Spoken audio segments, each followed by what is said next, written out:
With that, ladies and gentlemen, let's proceed with our second panel discussion.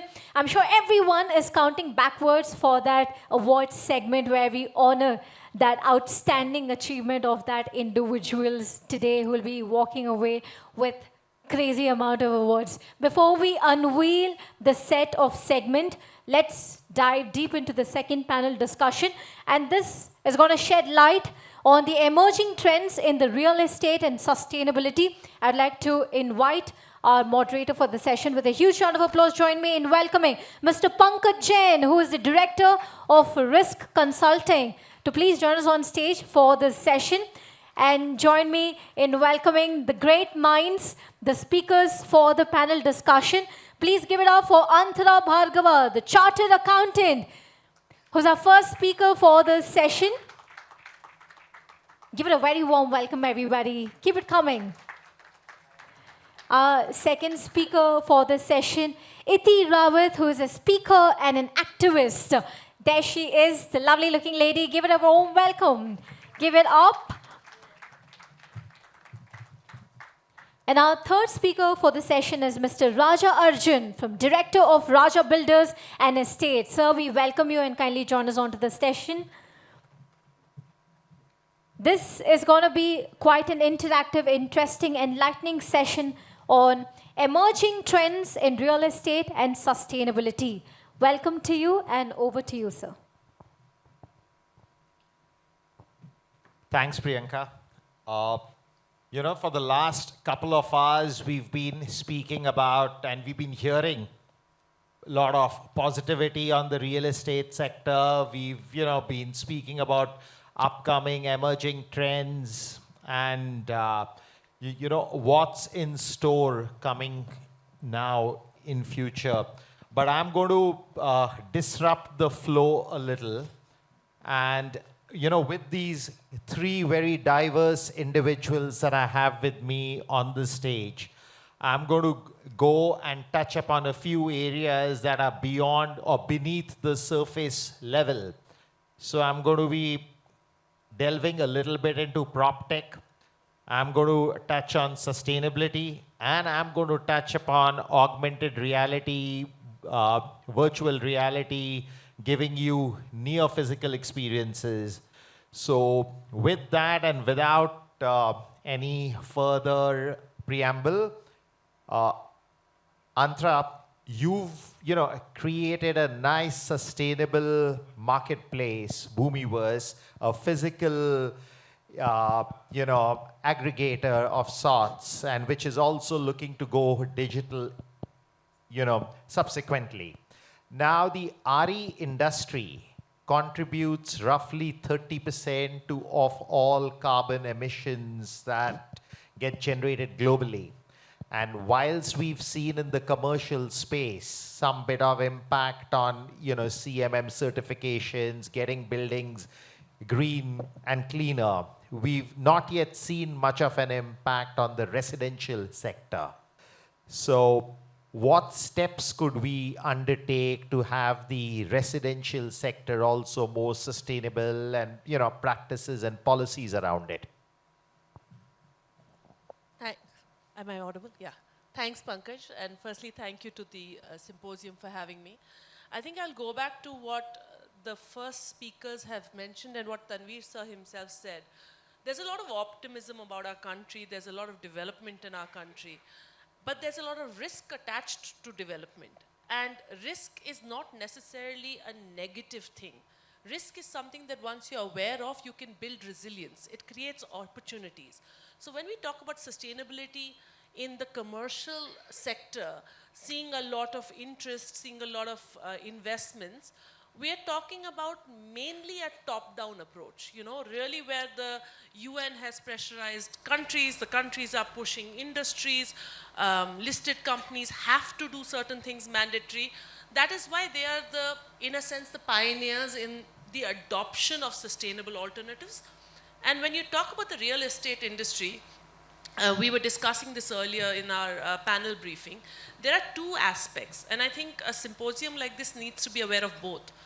One is your capex, or your setup, your one-off costs in building that particular project. But the second is the ongoing footprint of that property, maintaining that property. It could be from finding the A-grade tenants to making sure that you keep up with the competition, all of that. In order for your project itself to be business sustainable, it makes a lot of sense for you to invest in sustainability upfront. What advantage that gives you in terms of whether you're doing commercial or residential is, number one, you're future-proofing your business from a regulatory compliance perspective. Two, you're able to command a premium because there is a lot of research currently and a lot more stuff coming out that shows that about 60% of consumers in India are now willing to pay a premium for sustainability. But I don't want to take up too much of your time by dwelling on stats. I think let's make this very simple. When I say sustainability, you hear climate. You hear eco-friendly products. You hear less carbon footprint. But if you look at the 17 SDGs of the United Nations, they're actually at the intersection of climate, gender, impact with a consequence on health. And you are living in a city that is, whatever number of years ago, 4 decades ago, had 70% green cover, and today is around what, 10%? You're looking at a city where the ground temperature has risen 7.9 degrees in the same period.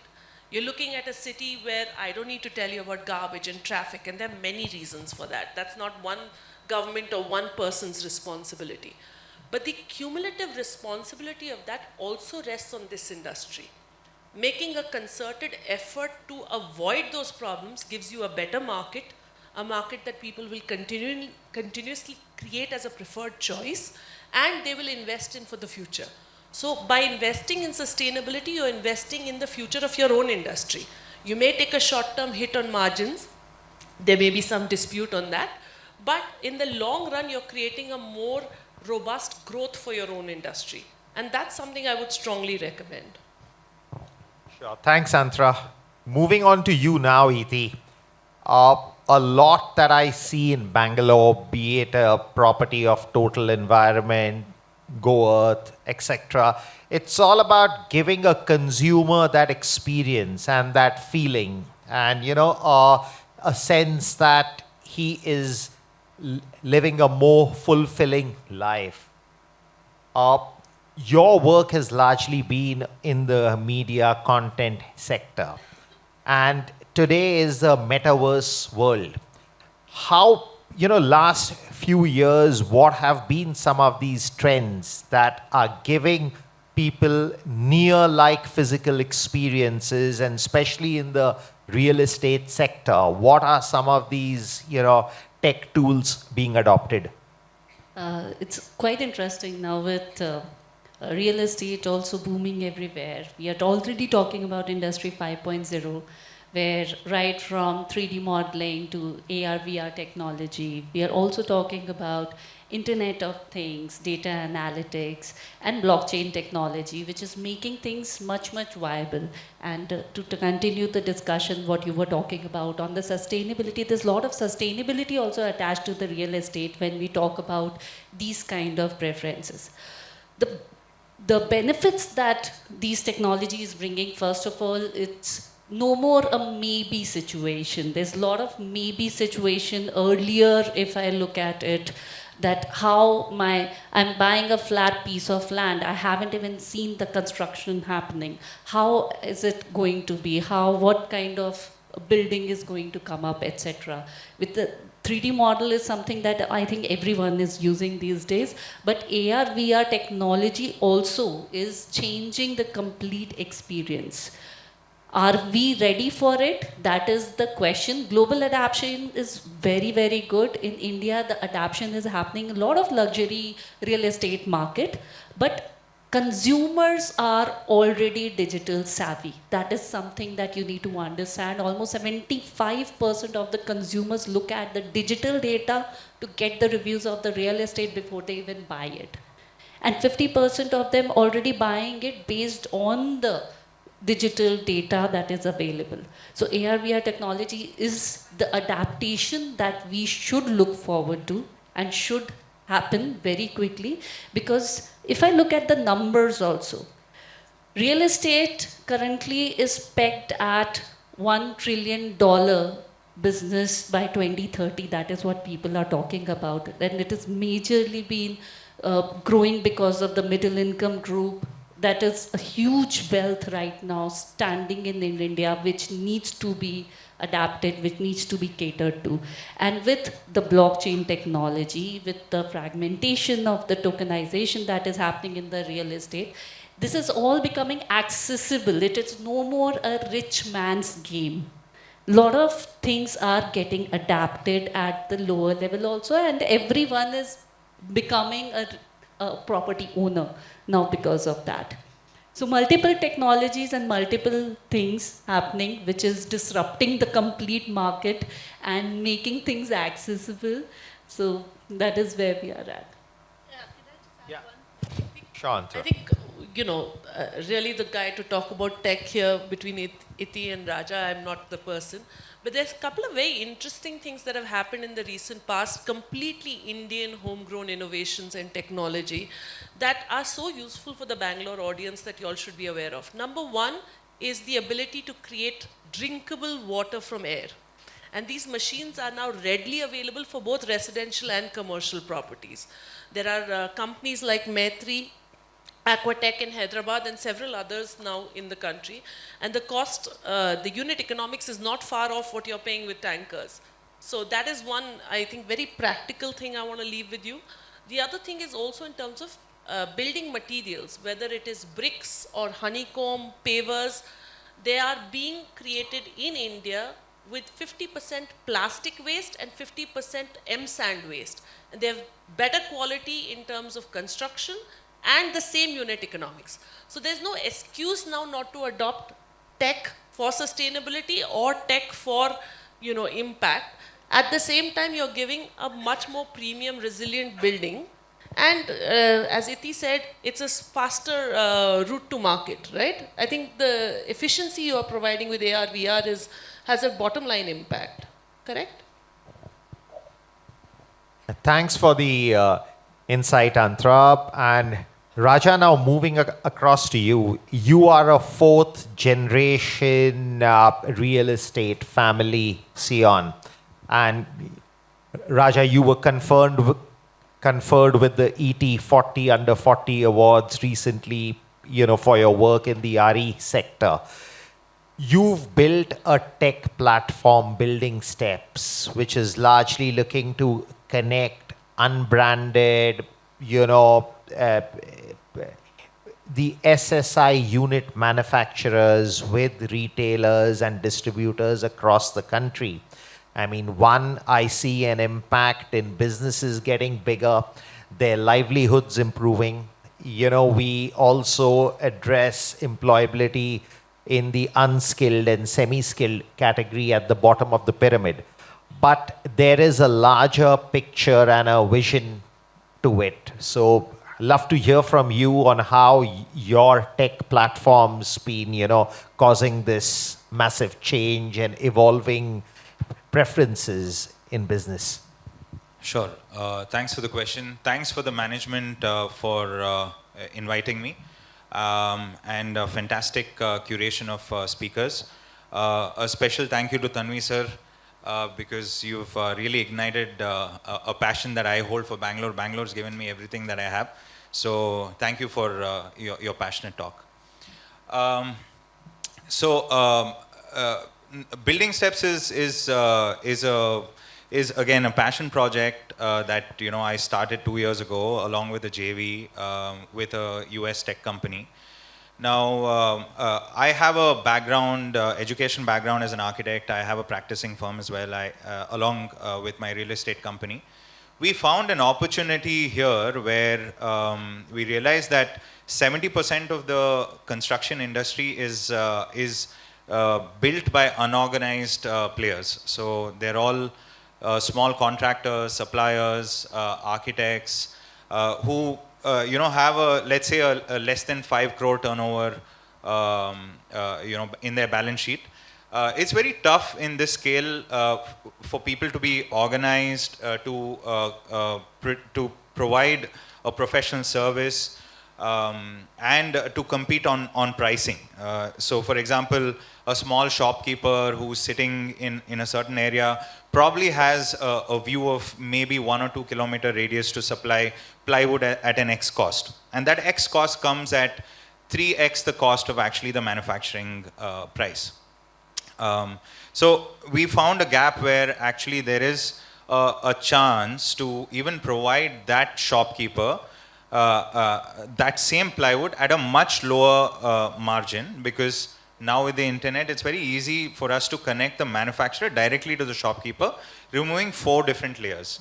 And then we also realized with 70% of the market, if you say, is getting constructed by these contractors, they have a problem on also sourcing these materials at a cheaper rate.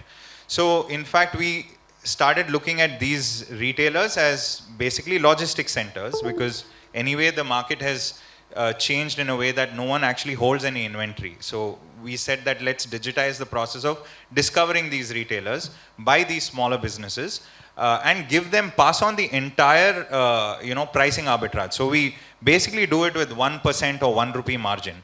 So our whole goal is to digitize this entire ecosystem, which is majority of the ecosystem. The entire, let's say the Credai fraternity or the organized sector is less than 20% of the Indian market. 70 to 80% is largely governed by small-time contractors and carpenters and suppliers. So our whole idea was, how do we bring in not disruption but enhancement into this sector? And this was the birth of Building Steps. Thanks for this, Raja. In the interest of time and seeing some faces that would that are keen to break for lunch now, I'm hungry too. I'm going to keep this very short. One last question to each of y'all, and with no more than 90 seconds to answer. So I'll start with you, Iti. Fractional ownership in real estate. We've started seeing more and more of it coming. Do you see fractional ownership impacting other businesses and sectors also? Yeah. Hello. Yeah, now I'm audible. Yeah, fractionalization actually is one of the disruptions I love speaking about, and PropTech, it's almost like Alice in Wonderland running after a rabbit, but that this Alice is much more aware and much more learned, and the consumer today, they are much more aware, and they are very positive about what is happening. So long time back, as Tanveer sir was saying, that as a farmer, I bought a land, but this has always been a rich man's game. To imagine owning a premium A tower in Bombay or a warehouse in Bangalore. This was never thought about, right? But in today's world with blockchain and IoT and data analytics, etc., it's all becoming very possible. Few minutes back, one of our keynote speakers, Gerald, was also talking about REITs, which is making things possible now to fragment now, and all these big assets can be actually illiquified, and you can actually fragment them, and piece of ownership can be given to everyone.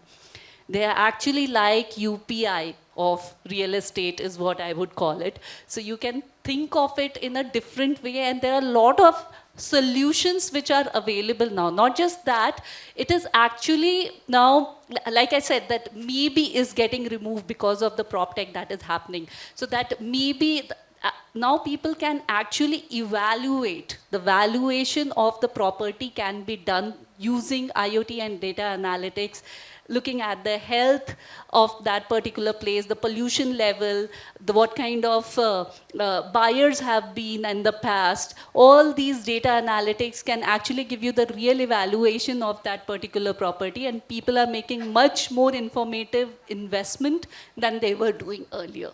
And this is not just limited to real estate, the question that you were talking about. We are seeing this in other markets, also automobile sector, in retail sector, in other agricultural sector, multiple places now, wherever the technology is getting adapted, we can see multiple solutions that are getting added with this new age technology. Thank you, Iti. Just to also state there, a friend of mine, Prorata Cars, has started, fractional ownership on high-end luxury cars. And again, the aspirations of the middle class, etc., have been fueled.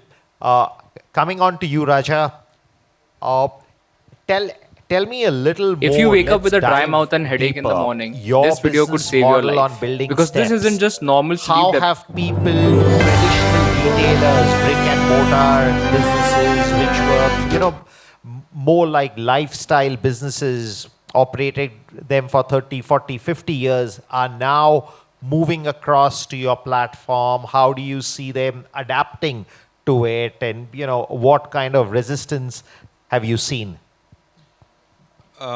Actually, no resistance, quite surprisingly. See, all business naturally flows and ebbs towards the needs of the customer. And the end customer here today does not have the time to, let's say, go to a physical store and, select those products, etc., right? If you can get groceries in 10 minutes, you intend to build a house much faster. Let's not say 10 minutes, I hope. That day comes, but yeah, they want to build everything much faster. So in this sense, what's happened is that the middleman, who's, let's say, the retailer, the warehouse, or the distributor, intends to supply this faster, get to the customer faster, and basically initiate discovery, because this is also an industry that looks at a change every quarter. So there's design changes, there's requirements, trends, etc. That's continuously changing. So how does he deliver this to the customer, right? He has to make it accessible through the power of, let's say, internet or networking. So there is a need over there. And then if you, and then there is a chance of variety. As our cities grow, as the population grows, and as we get richer, we have the courage to be more individualistic. We dress the way that we'd like to dress. We'd like to have the houses like the way we'd want to have. So there can be multiple trends that are running, kind of parallelly. So it's never going to be another market where 80% of the market is only going to be Asian paints, or 35% of the market is only going to be green ply. That is also going to get disrupted. If you go into the US, you'll see, a plethora of FMCG products, right? There's like 1,000 types of breads and 1,000 types of medicines. So that's already happening in the construction industry as well over here in India. So how does a new manufacturer or an existing manufacturer get to this distribution network to get in a new product at the fastest way? So in all of these three levels of customers, there is a need to hasten the entire process, and this is what we are providing. And I guess we've found a space at the right time. So adoption's been quick. We've been growing quite fast. A carpenter who ordered a 20,000 rupee laminate from us on one day, today sometimes orders 2 to 3 lakh rupees of plywood every day, right? So our basket sizes are increasing. Our number of businesses that are getting served are increasing. So I would say it's been frictionless, thank God, and we're growing quite fast. I'd like to just sum up part of the question that was asked before about what is the future of real estate, because the growth of traditional real estate is also going to help us grow in non-traditional real estate. Very quickly, I think the opportunity throughout is there in two forks. One is that everything will be hospitality driven. Now, even if you look at co-working, co-living, managed warehousing, whatever, it's not only about putting up the structure, it's about how you manage that structure. So it will be hospitality driven going forward, and there are many legs to this. And the other one is financialization of real estate. Take it right from the government implementing RERA, or allowing REITs, InvITs, etc. to come in, even down to SM REITs, which is taking a single property of 50 crores up to 50 crores, 50 crores to 500 crores public. I think the next major trend is going to be how to financialize real estate, like fractional ownership. These two things are going to be very exciting. Yeah, Sure, Just adding a small data, because I was reading about this in the morning, that this existing co-living spaces, etc., that is yet another disruption that is happening in the market. The current requirement of organized rental spaces is actually standing at 20 million in India at this point of time, and the supply is only standing at 8 lakhs. So there is actually a gap of 25x demand versus supply. So imagining that all of you are business owners right now here sitting, so please tap into this $100 million business that is existing. There's a huge opportunity lying, and organized living, co-living, these are the things that you can definitely look at. Thank you, Iti. Raja, you clearly exceeded my timeline of 90 seconds, and Tanveer sir might fine you after this. I'm, So, aiming you know, very be big. watchful. Antra, last but not the least, and very quick, we spoke about how sustainability in real estate is going to, you know, get more and more stronger and dominant, and we'd probably be influenced by the Danish, the Norwegian funds, etc., which are putting in capital in India on the sector. How do you see common households benefiting from sustainability, and as an individual consumer, middle class consumer, how do you see me breathing better quality air? That's a great question. I'll just make it slightly more focused for the real estate audience in the group, with your permission. And I want to build off actually what Raja said, because he pointed out two very specific things which I thought were very interesting. One was, you know, you're not going to have very large players only like the Asian Paints dominating a particular segment, right? And I would warmly welcome all of you to come to the first sustainability superstore that, since the last time I heard Tanveer sir speak, I've actually launched in Indiranagar. And I want you to see that as an example of what is possible in retail in a premium location, where the store itself is 95% carbon negative. All of the paint that we've used, we talk about made in India. Thank you, sir. We talk about made in India, but all the paint we've used in the store is cow dung Prakritik paint from the government organization. Every shelf, every cabinet is either upcycled, pre-loved, vintage, or antique. And there's no compromise on aesthetics. It's a beautiful, luxurious experience, inspired by anthropology in the West and Sabyasachi in India. And it's something that showcases what is possible. We have 40 plus brands, like an aggregator that you're doing on the supply side. We've aggregated 40 plus brands across Roti Kapda Makan for you to experience. And I have an in-house brand which is called Dharti. You can't find it online yet. But we work with Bangalore and West Bengal's landfills to rescue construction waste like pine wood and tube rubber from discarded tires to create beautiful products. And I think the hospitality element of what you're saying is the final thought I leave you with. You can sell a property, but why will the person come back and buy the second or the third property with you? It's your onboarding process, right? It's when you hand over the completion certificate, how nicely you treat the person. And that is such a small step you can take by, when you're choosing to gift that person, gift them something sustainable. And Tanveer sir, I've always heard him speak poetry, and I'm also a poet myself. So I will end with not my poetry, but Ramdhari Singh Dinkar's poetry and Harivansh Rai Bachchan's poetry, which is two very small pieces, okay? And I hope I get them right. Sir, if you remember, don't find me, okay? You can find Raja. He took time. Himadri तुंग श्रृंग से प्रबुद्ध शुद्ध भारती स्वयं प्रभा स्वमज्वला स्वतंत्रता पुकारती अमर्त्य वीर सैन्य हो दृढ़ प्रतिज्ञ सोच लो प्रशस्त पुण्य पंथ है बढ़े चलो बढ़े चलो, which basically means you have to light the fire. If you light the fire, that's how we're going to claim whatever the greatness we want and the potential we see in our city and sustainability in the air you breathe.